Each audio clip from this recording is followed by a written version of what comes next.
महाभारत के पन्नों से एक ऐसी जबरदस्त कहानी सुनते हैं जहां अपार ताकत का सामना होता है दिव्य ज्ञान से। ये सिर्फ कोई किस्सा नहीं है, बल्कि ताकत और विनम्रता पर एक बहुत बहुत गहरा सबक है। तो चलिए इस कहानी की शुरुआत इसी एक सीधे से सवाल से करते हैं कि आखिर सच्ची ताकत है क्या? क्या ये सिर्फ शरीर के बल में है या इसका कोई गहरा मतलब है? असल में यही सवाल इस पूरी कहानी के दिल में है और शायद हम सबकी जिंदगी में भी कहीं ना कहीं गूंजता रहता है। कहानी के हमारे दो मुख्य किरदार हैं। एक तरफ है महाबली भीम, जिनकी ताकत का आलम ये था कि उनकी भुजाओं में हजारों हाथियों का बल था। और दूसरी तरफ है चिरंजीवी हनुमान, श्री राम के परम भक्त।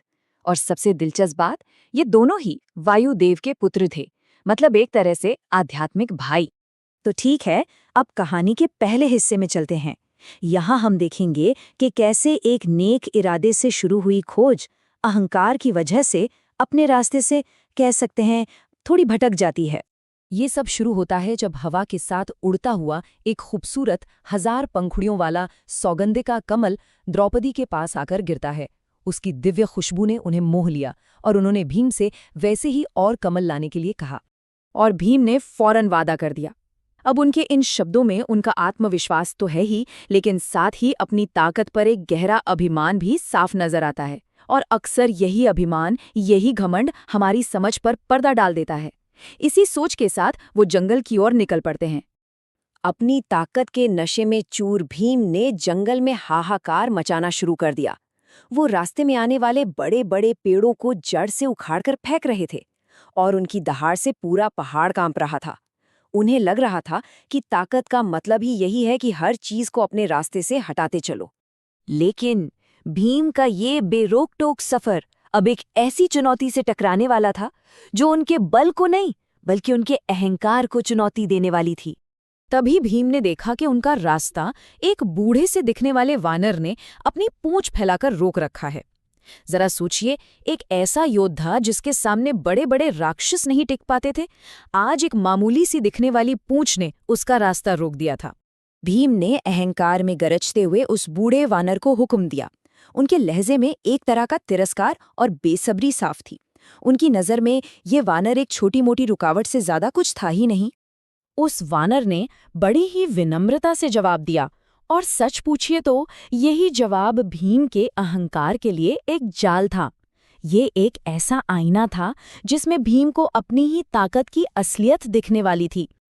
भीम हंसे और उन्होंने अपने बाएं हाथ से पूंछ को ऐसी ही लापरवाही से हटाने की कोशिश की, लेकिन पूंछ 1 इंच भी नहीं हिली। वो हैरान हो गए। फिर उन्होंने अपनी पूरी ताकत दोनों हाथों से लगा दी, पर नतीजा वही रहा। उनका चेहरा गुस्से और अपमान से लाल हो गया था, क्योंकि जो बल दुनिया हिला सकता था वो एक पूंछ को हिला नहीं पा रहा था। भीम की सारी शक्ति बेकार चली गई।